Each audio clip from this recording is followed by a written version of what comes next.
Hi hello friends, welcome back to world of tech Tamil. நாம இன்னைக்கு இந்த வீடியோவில் என்ன பார்க்க போகிறோம் அப்படின்னு பார்த்தீங்கன்னா, விண்டோஸ் 10 பிசி அல்லது லேப்டாப்பில் இருக்கக்கூடிய ஒரு 10 டிப்ஸ் அண்ட் ட்ரிக்ஸ் பற்றி தான் நாம் இன்னைக்கு இந்த வீடியோவில் பார்க்க போகிறோம். ஸோ வீடியோவை ஸ்கிப் பண்ணாமல் பாருங்கள். சேனலுக்கு முதல்ல வாரீங்கன்னா மறக்காமல் சப்ஸ்கிரைப் பண்ணிக்கோங்க. ரொம்ப பேசாமல் வாங்க வீடியோக்குள்ள போயிடலாம்.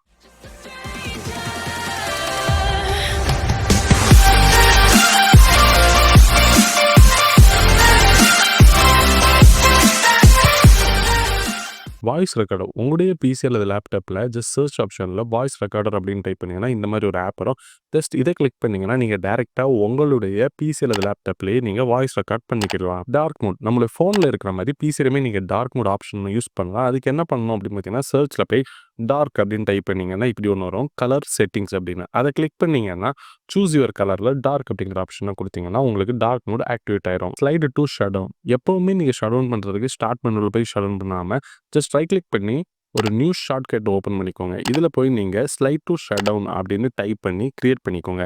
இனிமேல் நீங்கள் இதை டபுள் கிளிக் பண்ணும்போது இந்த மாதிரி ஒரு விண்டோ வரும். ஜஸ்ட் உங்களுடைய மவுஸை யூஸ் பண்ணி அதை ட்ராக் பண்ணி கீழே இழுத்தீங்கன்னா உங்களுடைய பிசி ஷட் டவுன் ஆயிரும். மல்டிபிள் டெஸ்க்டாப் உங்களுடைய பிசியில் நீங்கள் ஒரு டெஸ்க்டாப் தான் யூஸ் பண்ண முடியும் அப்படின்னு நினைப்பீங்க. அப்படி இல்லை, பல டெஸ்க்டாப் யூஸ் பண்ணலாம். அதுக்கு என்ன பண்ணணும் அப்படின்னு பார்த்தீங்கன்னா, உங்களுடைய டாஸ்க் வியூவை கிளிக் பண்ணிங்கன்னா நியூ டெஸ்க்டாப் அப்படின்னு ஒரு ஆப்ஷன் வரும். அதை கிளிக் பண்ணி நீங்கள் எவ்வளவு டெஸ்க்டாப் வேணாலும் கிரியேட் பண்ணிக்கலாம். ஃபோல்டர் ஐகான் சேஞ்ச் உங்ககிட்ட இருக்கக்கூடிய ஃபோல்டருடைய ஐக்கானை சேஞ்ச் பண்ணணும்னா ஜஸ்ட் அந்த ஃபோல்டர் ரைட் கிளிக் பண்ணி ப்ராப்பர்ட்டிஸ்குள்ளே போய்க்கோங்க. இதில் கஸ்டமைஸ் அப்படிங்கிற ஆப்ஷனில் சேஞ்ச் ஐக்கான் அப்படிங்கிறத கிளிக் பண்ணி அதில் இருக்கக்கூடிய ஏதாவது ஒரு ஐக்கானை கிளிக் பண்ணி நீங்கள் அதை யூஸ் பண்ணிக்கலாம். உங்களுடைய பிசிலையும் நீங்கள் எமோஜி வர வைக்கலாம். அதுக்கு ஸ்க்ரீனில் தெரியக்கூடிய இந்த 2 கீயும் ஒரே டைமில் ப்ரெஸ் பண்ணீங்க அப்படின்னா நீங்களுமே இந்த மாதிரி எமோஜிஸ் யூஸ் பண்ணலாம். ஷார்ட்கட் டு ஓப்பன் ஆப்ஸ் இந்த காப்பி பேஸ்ட் பண்ணுறதுக்கு ஷார்ட்கட் கீ யூஸ் பண்ணுற மாதிரி நீங்கள் அடிக்கடி யூஸ் பண்ணக்கூடிய ஆப்ஸுக்குமே நீங்கள் ஷார்ட்கட் கீஸ் யூஸ் பண்ணலாம். அது எப்படின்னு பார்த்தீங்கன்னா, நீங்கள் யூஸ் பண்ணக்கூடிய ஆப்புடைய ப்ராப்பர்ட்டிஸ்குள்ளே போய்க்கோங்க. இதில் உங்களுக்கு ஷார்ட்கட் கீ அப்படிங்கிற ஆப்ஷன் அதிலே இருக்கும்.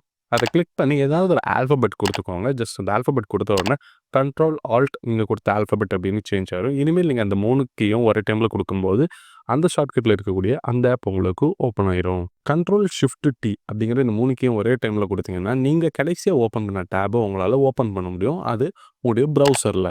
உங்களுடைய பிசியில் எப்படி ஸ்க்ரீன்ஷாட் எடுக்கிறது அப்படின்னு தெரிலனா ஜஸ்ட் விண்டோஸ் அண்ட் பிரிண்ட் அப்படிங்கிற இந்த 2 கீயும் ஒரே டைமில் ப்ரெஸ் பண்ணிங்கன்னா நீங்கள் ஸ்க்ரீன்ஷாட் எடுக்கலாம். இதை நீங்கள் உங்களுடைய பிசியில் பிக்சர்ஸ் அப்படிங்கிற ஆப்ஷனில் போனீங்கன்னா உங்களுக்கு இந்த ஸ்க்ரீன்ஷாட்ஸை நீங்கள் பார்க்கலாம். மீட்டர்டு கனெக்ஷன் நம்முடைய ஃபோனில் இருந்து ஒய்ஃபை மூலமாக நம்ம நெட்டை கனெக்ட் பண்ணும்போது அதிகமான இன்டர்நெட் நமக்கு கன்சியூம் ஆகும். அதை எப்படி ஸ்டாப் பண்ணுறது அப்படின்னு பார்த்தீங்கன்னா, உங்களுடைய ஒய்ஃபைல ப்ராப்பர்ட்டிஸ் கூட போய்க்கோங்க. அதில் உள்ளாடி போனீங்கன்னா மீட்டர்டு கனெக்ஷன் அப்படிங்கிறது ஆஃபில் இருந்துச்சுன்னா ஆன் பண்ணிக்கோங்க. இனிமேல் உங்களுக்கு அதிகமான இன்டர்நெட் கிடைக்காது. இந்த 10 டிப்ஸ் அண்ட் ட்ரிக்ஸில் உங்களுக்கு எது பிடிச்சிருக்கு அப்படிங்கிறத கமெண்ட் செக்ஷனில் மறக்காமல் சொல்லிட்டு போயிருங்க.